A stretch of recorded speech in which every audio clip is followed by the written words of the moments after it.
All right, let's travel back in time. But we're not going to some famous battle or a fancy royal court. No, we're going somewhere way more revealing. Inside a single ordinary day in the year 1900. To really get a feel for their world, let's actually start with ours. Just think for a second. How did you wake up this morning? Was it, the buzz of an alarm clock, a song playing from your phone, or maybe just the sound of cars outside your window? For pretty much all of us, the modern world yanks us out of sleep with noise and technology. Now just imagine the complete opposite. In 1900, the day didn't start with some man-made sound. It began with the sun. You'd wake up in this deep, profound quiet, where maybe the only thing you heard was a bird chirp. So how did that day truly begin? Let's dive right into part 1, the awakening. Okay, so the first few moments of the day, they were a total physical shock. I mean, forget a nice hot shower. You were washing your face with icy cold water from a bowl. And your clothes weren't about looking cool, they were about survival. Thick, heavy fabrics to fight off the biting cold in a room that had no heating whatsoever. And you have to think about this. Their lives were defined not just by what they had, but by all the things they didn't have.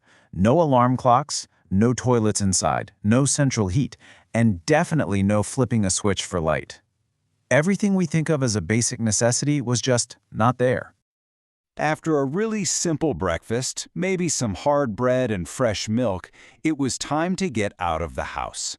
And this brings us to part 2, the world outside, a world you experienced pretty much entirely on foot. Stepping outside meant entering a completely different sensory world. Instead of engine noise, you'd hear the loud clatter of heavy boots on stone streets. Instead of car exhaust, you might smell fresh bread from a local bakery, mixed with the very real smell of horses. It was a slower, much more communal world, lived right out in the open for everyone to see. The commute to work was a 30-minute walk, every single day. And this wasn't a choice, to get your steps in. It was the only option. It was a daily journey that connected you physically to your town and the people in it. And that daily walk, it ended right here. Welcome to part 3, the factory floor. Stepping inside was like leaving the quiet, familiar street and entering a much, much harsher reality. I mean, just imagine a pure assault on your senses. The constant, deafening sound of machinery, air so thick with smoke and dust that it was physically hard to take a breath. This wasn't just a job, it was surviving a hostile environment, hour after hour. And if the physical strain wasn't enough, you had this constant psychological pressure. The boss, silent, just walking between the workers, always watching. He wasn't there to offer encouragement. He was a constant, looming presence that added this heavy layer of tension to an already exhausting day. So the workday itself was this brutally simple and repetitive cycle. You arrive, you do incredibly hard physical work for hours on end, you get one short break for a piece of bread and cheese, probably eaten right there on the floor, and then it's straight back to it until that final bell rings. Just a relentless, exhausting rhythm. But then, when that final bell finally rang, the story of the day took a dramatic turn.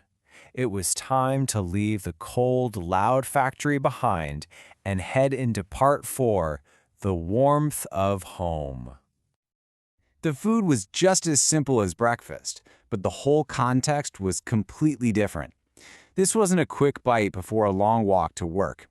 This was a warm bowl of soup, shared around a table with your family.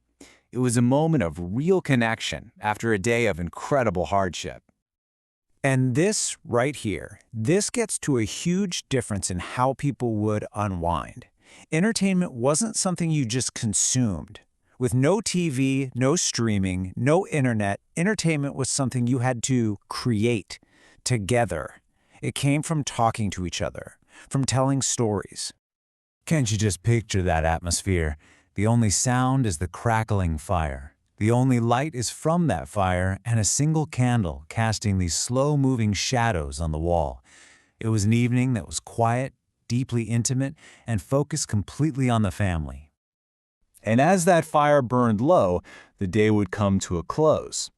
This brings us to our final part, in a reflection on what this kind of life truly meant. And that final thought gets to the absolute heart of this entire day. It doesn't try to sugarcoat the hardship, the cold mornings, the grueling work. It was all incredibly difficult. But it suggests that alongside all that struggle, there was a feeling of something more authentic, more tangible, more real. And that's really the question this journey leaves us with, isn't it? In our world of push-button comfort, central heating, and endless digital streams, what are the things that make your life feel real? What gives you that same sense of a tangible, authentic existence?